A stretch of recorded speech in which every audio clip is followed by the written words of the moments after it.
Thank you so much for having me. So I read this Instagram post that said, it's okay to scratch in your nose from time to time and maybe forget the purpose of life. Now, that's very good advice. If you're 4 years old, I still scratch in my nose, but I can't forget the purpose of my life. Ek kan nie vergeet hoekom ek hier is nie. As jy vanoggend 'n ouer is of 'n teacher is, jy mag nie. In Jesus' naam, for the next generation's sake, you cannot ever forget why you are here. Apostle Paul says it beautifully in Galatians 6:4-5 in the Message translation. He says, make a careful exploration of who you are, the work you've been given, and sink yourself into that. Don't be impressed with yourself. Don't compare yourself with others. Each of you must take responsibility for doing the creative best you can with your own life.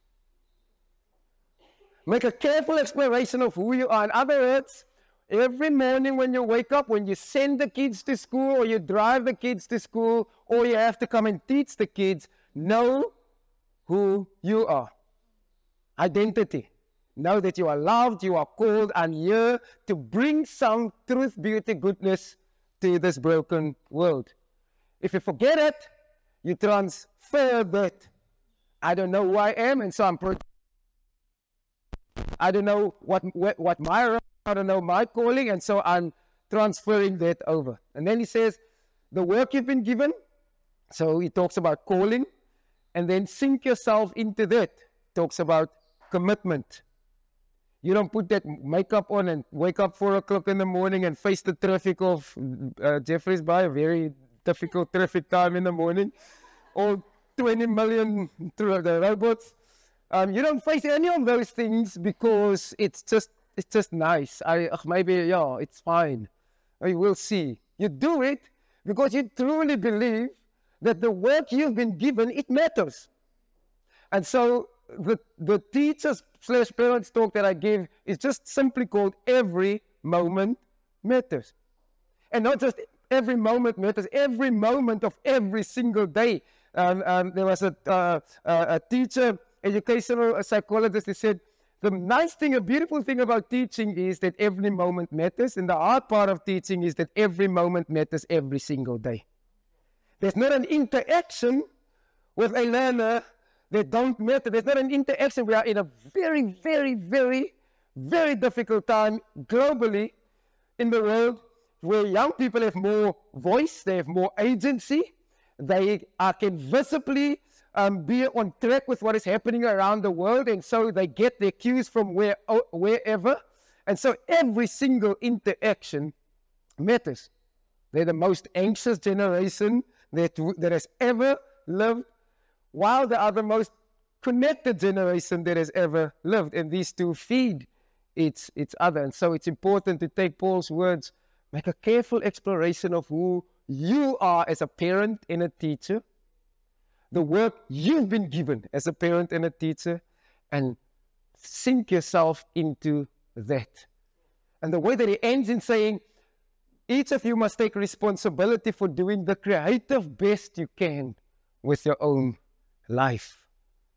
Just talk about that extra mile, doing the creative best. I'm not just a teacher. There's someone who's making these t-shirts that says, net a juffrouwtjie.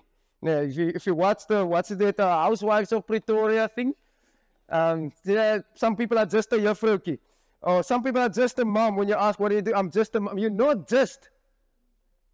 You are responsible for investing in the next generation's life. And so in South Africa, there's a stat that says 62% of all young people under the age of 18 currently in South Africa grow up without a father. It is a ticking time bomb. It is a ticking time bomb to know that there's an entire generation that doesn't know the security, the safety. Maybe they do know the security and the safety from a loving mother side, but we are created to do life together. And so I am evidence of that reality. My father died when I was 3 years old. I grew up in a small town called Grabouw. I don't know if you know Grabouw. Anyone? Yeah, if you're going to go to Cape Town, you have to know Grabouw. You can't go to Cape Town without knowing Grabouw.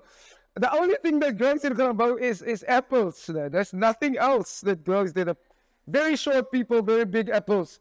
But the area that I grew up in Grabouw is called Die Gaatjie.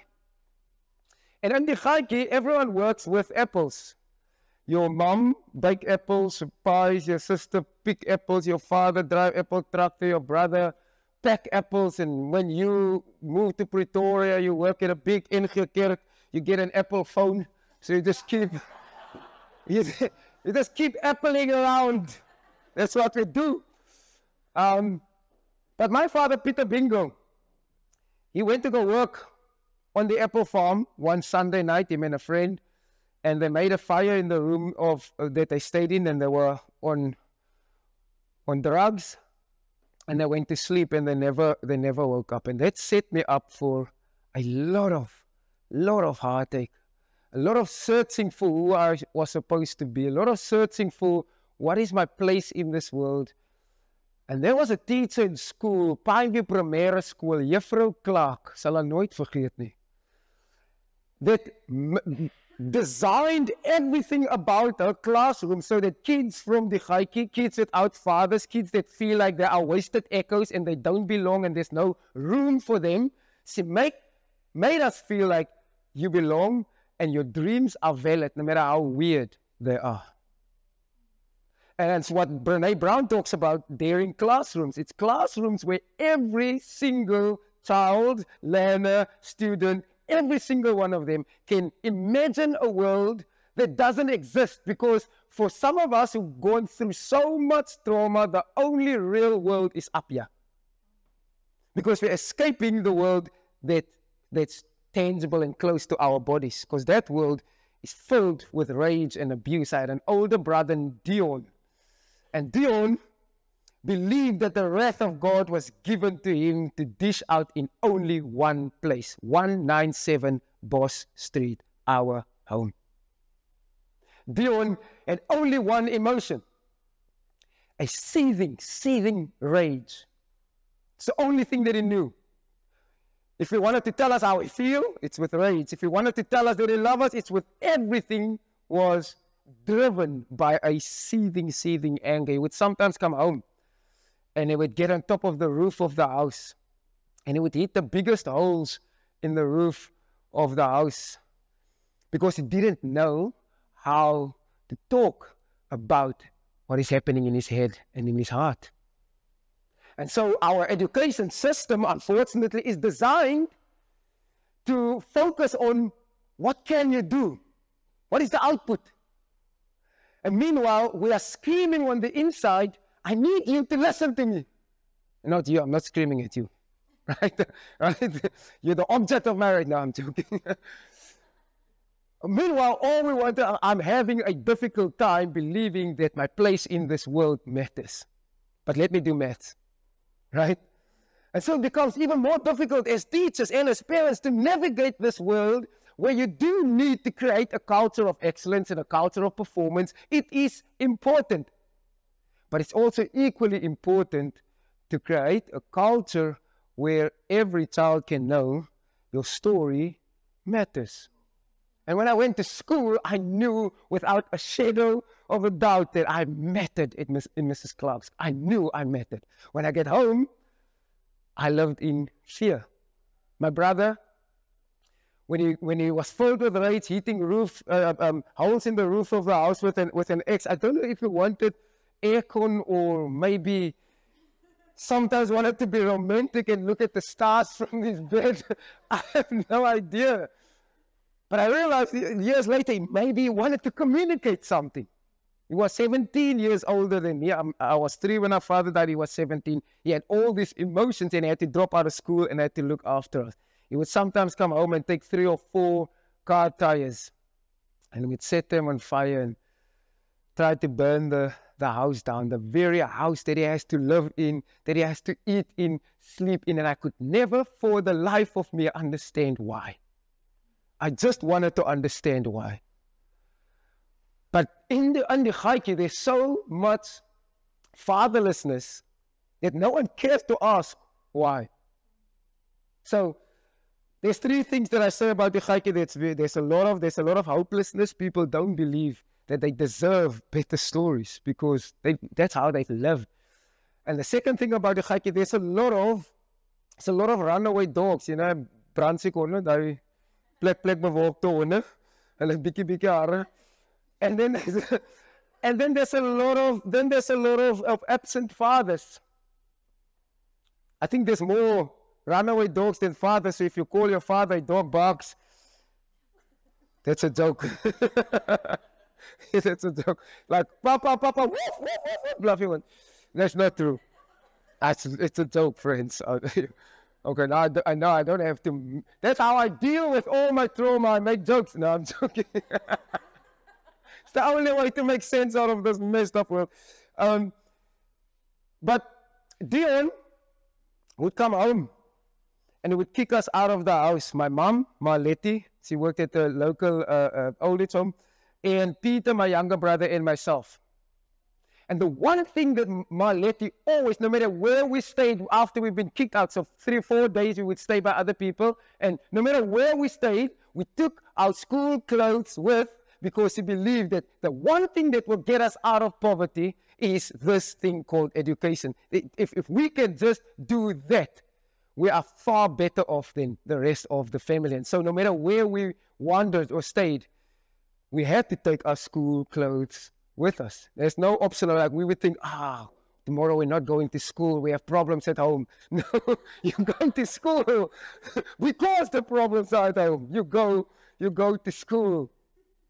And it served me well in my life that she believed in the power of education. See, I call her an Eystervrou. She really was an Eystervrou. And so one day Peter, our younger brother, he stole 100 rand from our mom. Now, most of you are young and old enough to know when the 100 rand note just came out in South Africa. How fresh they look, eh? Mandela's face was shining from the Vaseline from Robben Island. No wrinkles on his face. Wrinkle-free 100 rand notes. Now he looks very tired on these new notes. He's feeling the burden of having to carry this economy. But Peter stole money from our mom, and she did the only thing that was sensible for her at the time in the early 90s. She sent Peter to a reformatory school, to Boys Town. He was 10 years old. And we thought it would be the best thing for him. At least he won't be under Dion's power anymore. And so Peter came home one school holidays, and he had tattoos on the inside of his ankle and the outside of his leg, on his right leg. To this day, Peter don't know what those tattoos were, because one night Dion came home and all hell broke loose when he saw those tattoos. He took a Shoprite plastic bag, he lighted it up and let that burning plastic drop on a 10-year-old child's legs. And everyone wants us to at least go to school. You'll do well when you go to school. Education is the thing. But for most kids in the gaatjie and a lot of kids in our world, before they get to school at 8 a.m., 7:30, 8 a.m., they had to survive an entire world that some of us has no context of. And they get to your class and they're a few minutes late and you go down hard on them. And I know we have to create a culture of excellence and a culture of punctuality and all of that, but we have to understand context. Without context, judgment and hatred and all of the things that is so rife in our world, without context, without understanding that this child probably didn't eat before he got to school, this child probably was abused, whatever the context may be, it is important. Make a careful exploration of who you are, the work you've been given, and sink yourself into that. Just be a little bit more culturally aware that I'm working with someone that has a context that I don't know anything about. And so that's the time, that exact night that I decided I'm going to cut myself loose from everything at home. There's no hope. You know what they said about Nazareth? Can anything good come from Nazareth? That's pretty much the Chaiki, but at least you can see good things come from the Chaiki.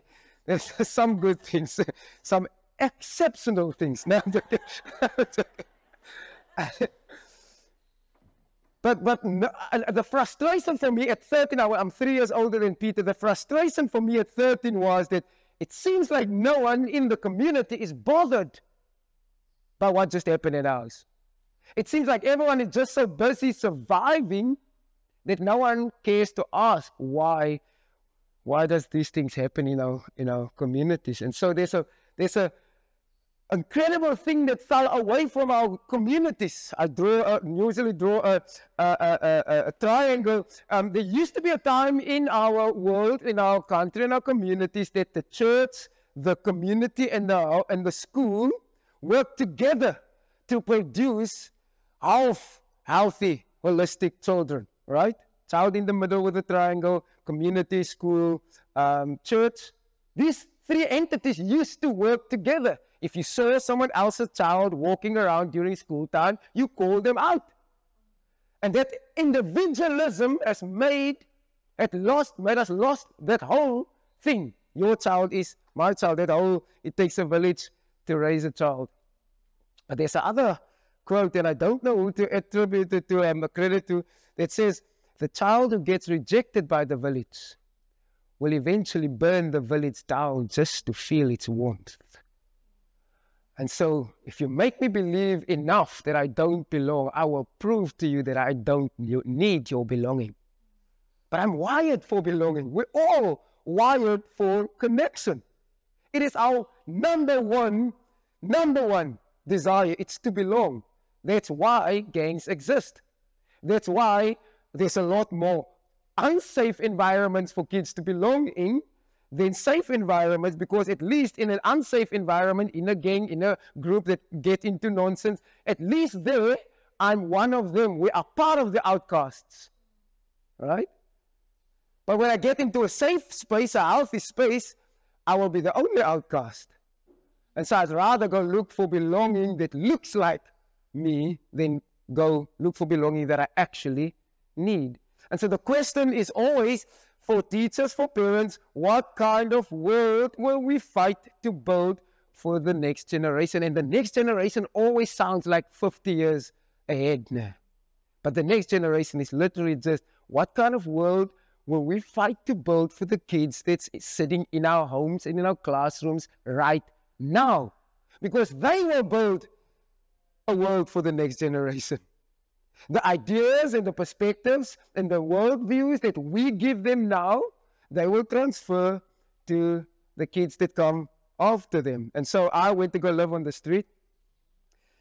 I became part of a small gang that made me feel like I truly belong. Romeo Moore, he was a gangster in the community, and he took a lot of 12, 13, 14-year-olds into his home. He lived with his grandma, and he gave us food. He gave us a safe place. He told us, no one will touch you. You are safe. And if you give a child safety, belonging, security, all the things that's not visible on the outside, you have to scratch the surface to know that the child desperately needs it. So give him that, no matter in what space. You'll be able to do magic with him. And so Romeo sent us on missions to go break into homes, broke into cars. We stole people's wet laundry off their lines. I don't know if you've ever felt how heavy a wet duvet is. My friend, I'm telling you, and you can see this is not wet duvet carrying material. I think that should be an Olympic sport South Africa edition. There's a wet duvet. There's an electric fence. If you can get to the other side, you win. And we stole and robbed and broke our own community, the very community that was supposed to take us in. Now we steal from them because the child who gets rejected by the village will burn the village down to feel its warmth. If you don't make me feel like I belong, I will do things to prove to you that I'm way more worth than what you think I am, even in the worst possible way. And I dropped out of school, and we started doing drugs, doing all sorts of terrible crimes, because everything that sits on the inside that needs healing, we try to numb with everything that we take in. And so Richard Rohr has a saying, pain that is not transformed gets transferred. Pyn wat nie getransformeer word nie, word oorgedra. And so a lot of us as adults, we haven't dealt with some of the stuff that happened in our lives, that forms part of our story, that brought you here. And so it's easy to project that on the group or the kids in your house or the kids in your class. And so we come back to Paul's words, make a careful exploration of who you are. When you get tired, when you get frustrated, because every class always has that one kid, right? I don't know how he got to know your buttons, but he just knows where they are, and it's his creative genius to push them at the right time. And so, when you don't know who you are, you will react and you will respond to those pushing of the buttons in the worst way. And we see it all over now with social media and these kids with their phones. They push your buttons and they push your buttons, and then they record your buttons. And then you get in trouble for them pushing your buttons, because you're not supposed to respond to that. Don't be fooled. And so we have to ask ourselves, what kind of world will we fight to build for the next generation? And one Sunday night with Romeo, I looked up to him so much. He was the older brother that I never had. He still is. His story changed also incredibly well. We're still the best of friends, but he made me feel like you deserve a place, even if it's a terrible place. You deserve to be known and to be loved and to belong. And even if you go steal and rob and break in, you still belong. And how much more should we not have in our churches, in our communities, in our schools, at libraries, wherever we can have small pockets of spaces where every child can know deep in their heart, when I don't feel like I belong at home, I belong at least in Mrs. So-and-so's class. At least there's a place for me. And so one Sunday night, my friends and I, we were sitting at a shebeen, and my older brother came with his friends, and he was looking for trouble. And now all of that rage that was inside of him, I've made it my own. I've taken ownership of all of that. And so he was looking for trouble, and they started stabbing people, and it was a whole commotion in the street. And my friend Romeo and I, we shot and killed my brother. And it wasn't the person, Dion Ronald Swartz, that I murdered. It was the monster that I just couldn't escape.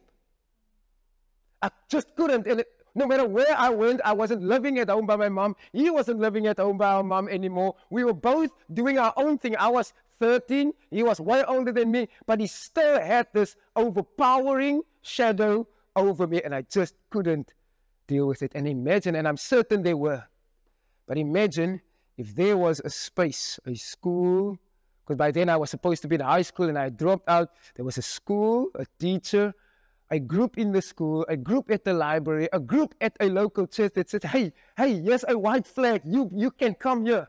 With all your rubbish, as high as you are, as terrible as you think, you can come and be safe here.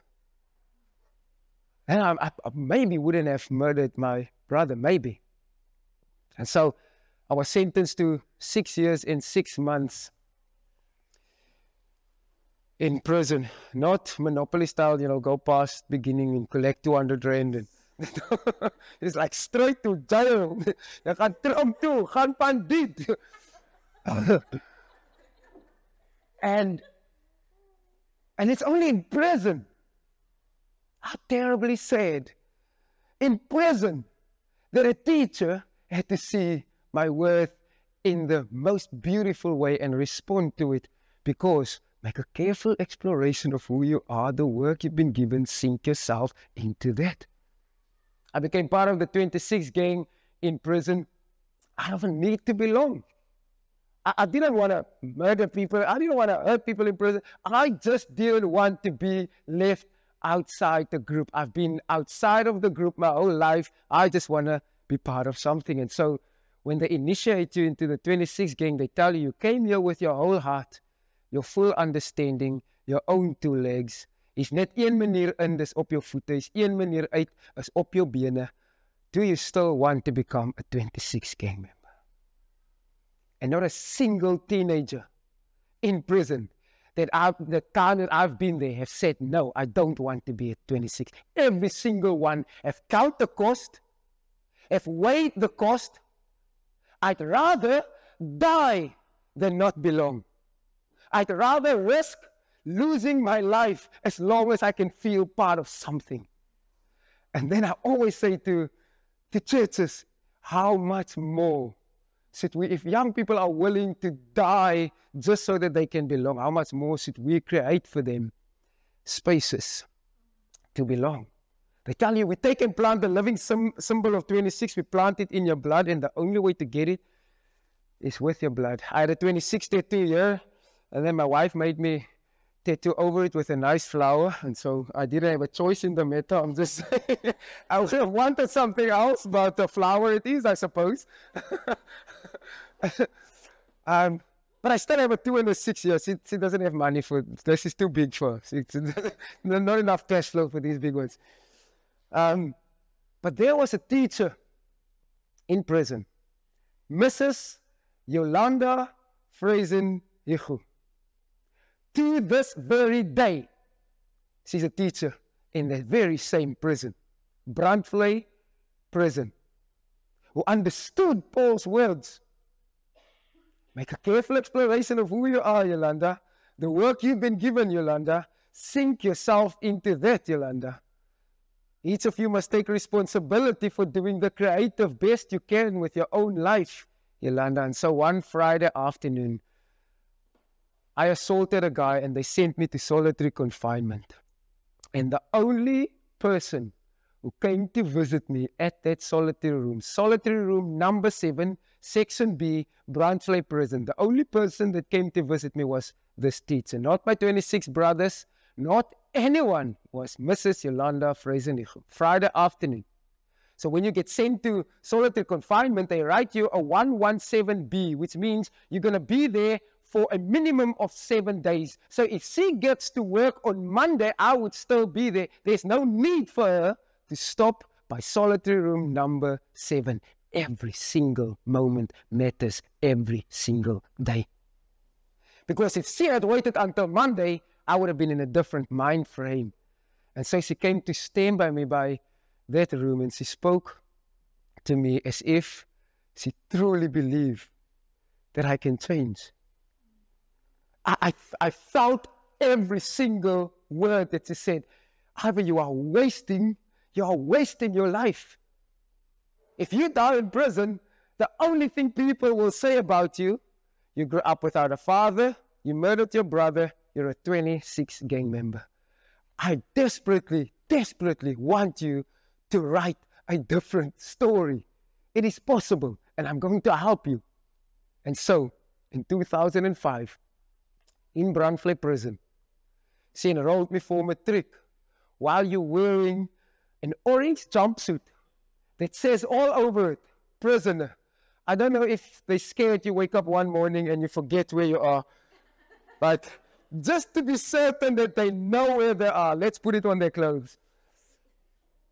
And she stood up for me because I was heavily involved in the 26 gang member. And so when you're in the gang, and when you're a C group or a B group privileges, you get 45 minutes or half an hour glass visit from outside, and you cannot go on outside activities. And the school was outside of prison, and she stood up for me and she said, I truly believe that it's possible for him to change. And she enrolled me for matric, and I wrote, and I finished, and I passed matric in prison because a teacher on a Friday afternoon when she could have gone to her family, and I know some of you, sometimes I work at a church, sometimes as soon as they say amen, I want to be home.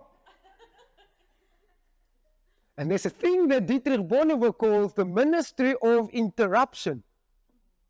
And the ministry of interruption is this idea that you have an agenda for your life and you're going to miss what God wants to do through you because of your agenda for your life. And your agenda is very valid. Your agenda is justifiable. Your agenda is a priority. But the ministry of interruption says, hey, Yolanda, just go stop. Solitary room number 7. There might be something there. There might be a teenager that needs to hear that it's possible for him to change. And so, December 7th, 2005, I left prison. And my mom, Malati, she had died a couple of months before my release. Younger brother Peter was with me in the same prison. He is a 28 gang member, I'm a 26 gang member, and we never spoke to each other, not a single word. Until they called us to Meneer Streyers, the head of the prison's office, and he said, your mom just died of a heart attack. You are on your own. And there's something inside of every single one of you when Paul says, for you are God's masterpiece, created in Christ Jesus to do the good works God has prepared for you in advance. For you, teachers and parents, are God's masterpiece. The smart people will tell you that word masterpiece comes from the Greek word poema, which we get the English word poem from. And so when you read it again, it says every single teacher and parent in this room is a poem from God that needs to write the most beautiful lines. And you will miss it if your agenda for your life is way more important than the kids in your house or the kids in your classroom. You will miss it. And Mrs. Fraser-Nigel understood that. And to this day, she's still working at Brandvlei Prison. To this day, every single morning, she sent me a WhatsApp. I think it's part of a broadcast message, but I take it personally. I take it very extremely personally. Without fail, every single morning. When she's up in Pretoria for school related things, she make a point of it to come and visit. Since 2005, you know. 2005. I owe a huge, huge part of the person that I became because of that moment. Every moment matters every single day. And sometimes you are burnout. Sometimes you have crisis fatigue. Sometimes you have compassion fatigue. Because, I mean, with this generation, I said, there's no way I would ever work in a school now. Maybe 20 years ago I would have thought it, but now it's the generation that you are working with, you are constantly on that burnout, compassion fatigue, crisis fatigue, because, I mean, I don't know how it works with load shedding here, but in Pretoria, if you don't leave at a certain time, you leave the house, you get to the first robot, it's out. You can forget about getting to school on time. Forget about it. Crisis fatigue. There's crisis upon crisis in our country. Compassion fatigue. You've tried. You've burnt your fingers. The child didn't listen. And now you've hardened a piece of your heart. And you said, I will not do extra anymore. I'm done. And I want to beg with you. Please, please, please try again. Please, please, please try again. Because there's a thing that Kofi Annan coins stubborn optimism. I don't know if you've heard the term stubborn optimism. It's someone who lives with an inherent belief that it's possible, despite the odds, despite the chaos, it's possible to still make a difference. And you don't get a better stubborn optimist to test in prison. That's the best place to test whether you truly are. And if Mrs. Fraser-Nigel had lived with that idea, these gangsters, we just have to see them through. Just it's all about the numbers. Let them go. If they relapse, it's fine. At least we've done our part. And sometimes just doing your part, it's needed, especially when you know you're on burnout and you need to take some time out. Don't just rather rest, get some rhythms in your life, get some meditation, go on a quiet retreat. Do what's needed so that every morning when you get to school or you get to face your children after school, that you are in the right head and heart space. You have to. You have to do that. It is important. Otherwise, you will project all of those things on your kids. I say, even on your worst day, you are still some children's only hope. Even on your worst day, you're the one that some kids look to and say, because of that man, because of that sir, because of my mom, because of my youth worker, because of my small group leader, I will keep on being alive, writing the story. And there's 4 groups of influence in a child's life that the Bana group says parents are still the #1 influence in a child's life. The second is a teacher. The third is friends. Fourth is the internet. Us pastors, we don't even feature. And then sometimes for one week, 1 hour per week, parents think, he's going to fix my child. I just know if he goes to church with Ivor, he's going to fix. No, we don't have that in us. We're not magicians. So parents, teachers, friends, their peers, and the internet. My one friend is he was speaking to a grade 12 learner at Water Club, and that kid literally told him to his face. He's also an NG predikant, and he literally told him to his face, "What a sad job you have." Right? Yeah, you're right. Facts. No arguing. No arguing. Because all we do is baptize people and bury them. That's so sad. No, I'm joking. I'm joking. You know, but I left prison December 7, 2005. I went straight to Gerrit and Ami Kutsia, a white Afrikaans couple who decided in 1993 they have to move into Tegaiki. 1993. Their family abandoned them. They were social workers and they were pastors at a Baptist church. And their family said, "You are crazy. You cannot do. Why do you want to go live among those people?" And they had these words from Luke 4, verse 18 and 19. "The Spirit of the Lord is upon me, for he has anointed me to preach good news to the poor and to proclaim that the prisoners will be set free." And in 2004, they were laboring it out in Grabouw every single day since 1993. 2004, I still had a further charge. So you're already sentenced and you have another case. I've still had a further charge in the Strand Regional Court. And I went to court one day and my hands are cuffed, my feet are cuffed. I have my orange jumpsuit on already. And after my case was heard, the 2 prison guards said they want to eat fish and chips at the beach, as you do on the taxpayers' petrol. Right? It's like, who cares about this guy? We are here now. And they had a sea view. I'm sitting at the back of this van smelling all of this. That's why I love fish and chips so much, Joe. As I just said to Joe, if I don't go to the first monkey, I will never come to J-Bay again. I must go to the first monkey. And I'm sitting at the back of this van, and I saw a couple walking that looks like Gerrit and Ami Kutsia.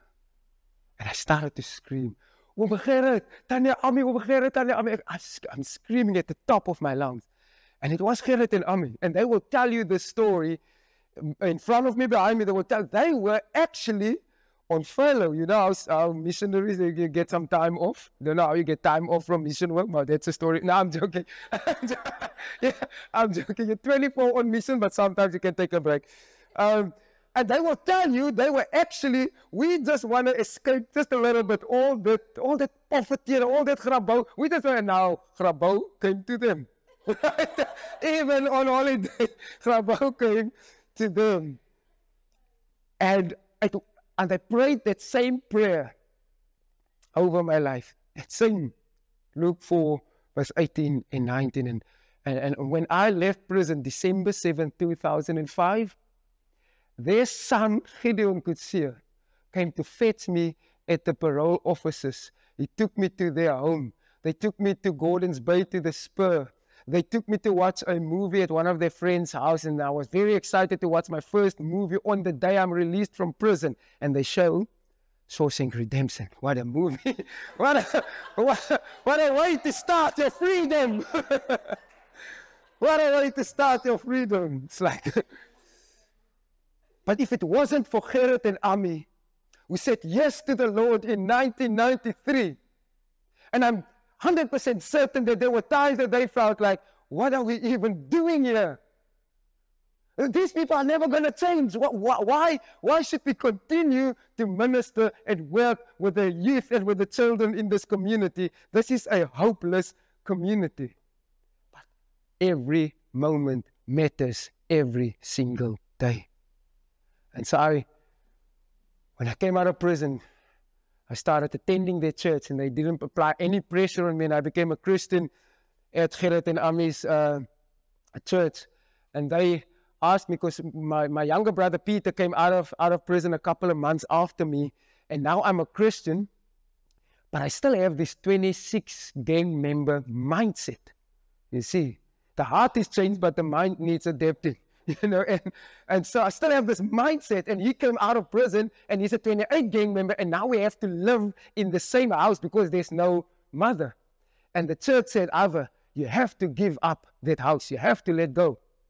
To this day, we don't know, our mom didn't have a will, there's nothing. To this day, we don't know to whom she left the house, but they said, Ivor, come and live with us.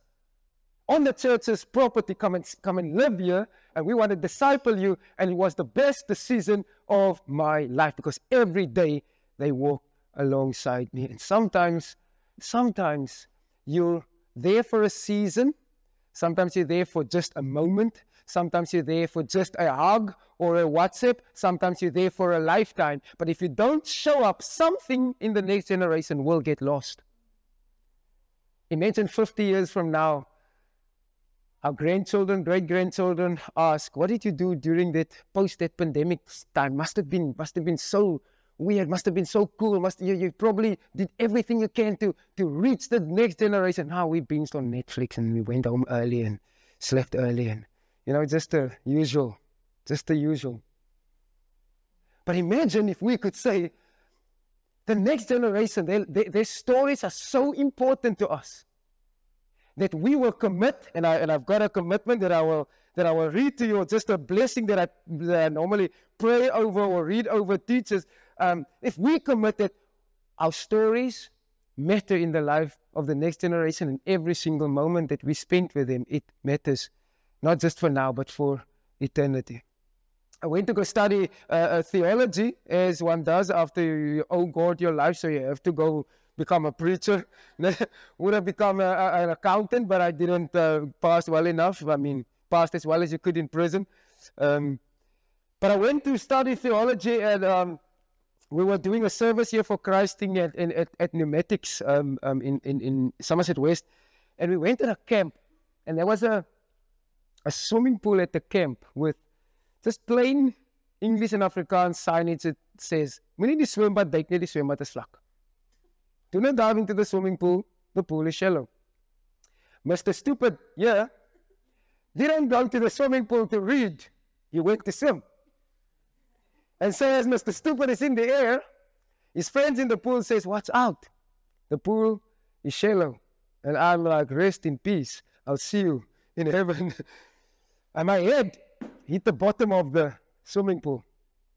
Loud. And my friends thought I am joking. They thought, as kids do, pretend to be dead in the swimming pool. Like, mama, and then you just lay there, They thought I'm joking. Until they saw the blood coming out of my head, and I'm unconscious. And I always share this joke, and I have to set it up because, you're not allowed to repeat this joke. I said, when they saw the blood coming out of my head, my friends realized, die is 'n regte kop en nie 'n houtkop nie. My joke, my head, not yours. My head, my joke. Justifiable because I broke my neck. And if you think I'm joking, I want to show you, maybe just here. I literally broke my neck from not reading a simple sign that says, moenie duik nie die swembad is vlak, klim saggies in. Broke my neck, but I'm telling the story because a doctor came to me in hospital and he looked at my injuries. And this was his exact, as one living God as my witness. He says, there must be something that you still have to do in this life. Go figure out what it is. You're supposed to be dead or paralyzed. Go figure out. What he's essentially saying is what Paul's been saying. Make a careful exploration, Ivor. The work you've been given, Ivor, sink yourself into that. That's what he's saying. There must be something that you still have to do in this life. Go figure out. You won't be around forever. Spoiler alert. You are going to die. Not here now, but I mean, eventually. You are going to die. You won't have your children forever. They won't have you forever. And in the words of Mr. Keating from Dead Poet Society, it says, the powerful play goes on, and you may contribute a verse. What will your verse be? The powerful play goes on. This school will exist long after you're gone. But you would have left something here, definitely. Every single one of you. As a parent, as a teacher, you would have left something in the school. What will your verse be? It's the story of two papers, Yella. The story of two papers is this. I've got, on this end, I've got the coolest copy of my honors degree from the best university in the entire world, University of Pretoria. No arguments needed. Please, I don't want to start a riot. Let's just accept it. And this paper is very, very special to me. Because not only am I the first person in my family to finish matric, I'm the first person to have made it this far. Because a teacher in prison made me believe I could. Right? This document is very important to me. But also if I don't make a careful exploration of who I am, the work I've been given, sinking myself into that, this is just another paper. Anything we achieve, it's just achievements if we don't use what God has given us to invest in other people's lives. And this is just a copy because the real deal is hanging in the house. I won't tear up the real deal. And it's especially for when the haters come. Look at this guy, is what hey, did you work for that thing? Shut up. And this is the story of two papers. Because here's the other paper. This is my criminal record. This thing is not hanging in my house. I tried to persuade my wife, but she won't none of it. It's like now for all my other achievements, friends. But this thing has everything that counts against me. You are worthless. You don't deserve a second chance. There's people that deserve life and the opportunities way more than you. This paper is proof that I don't deserve anything. But if it wasn't for a teacher in prison, if it wasn't for Gerrit and Ame Kutsia, if it wasn't for Mrs. Clark that made me believe, hey, you deserve everything that you put your heart on. You deserve at least a shot at it. Then this paper would have been the most defining paper of my life. And it's not. Because in Paul's words in Colossians 2, verse 14 and 15, he says, Jesus took the record with all the wrongs that stood against you, and he dealt with it by nailing it to the cross. Right? And then verse 15 it says, and he made a public spectacle of all the things that this paper stood for. He made a public spectacle of them by triumphing over them with a cross. And so the question is, which paper are you committing to help generate in this town? I know our hearts are for this paper, right? But do we take the active steps? Do we pray for them? Do we seek the Lord's face? Lord, do in this generation as you did in the past. They need you desperately, Lord. Do in them what you've done in the past. We desperately need you. Lord, where do you want to use me? Lord, I want every moment to matter of every single day in my house and in my story. And so, to end off, a word for teachers. You are appreciated. You are loved. Our country needs you. The next generation needs you. Our world is doomed without your wisdom and innovation. Don't give up. This is your calling. You are changing the lives of thousands. The reach of your impact is immeasurable. Grace and peace to every single one of you who are involved in the lives of the next generation. As a parent, an aunt, a teacher, a mom, a dad, whatever capacity you are involved in the lives of the next generation, please do not give up. Because we don't know who the next Ivor has to be. I'm getting old. I have an 19-month-old son, and so I won't be traveling that much to schools anymore. And so I'm desperately praying, God, I know they are out there. There's people that has as radical stories as mine, but also young people that doesn't have as radical a story as mine. Young people that has always done the right thing, that God just has to grab by the heart and the head and says, I want you to be a voice for your generation. And they will come from your hands and your stories and your wisdom. Grace and peace to you all. Thank you very much.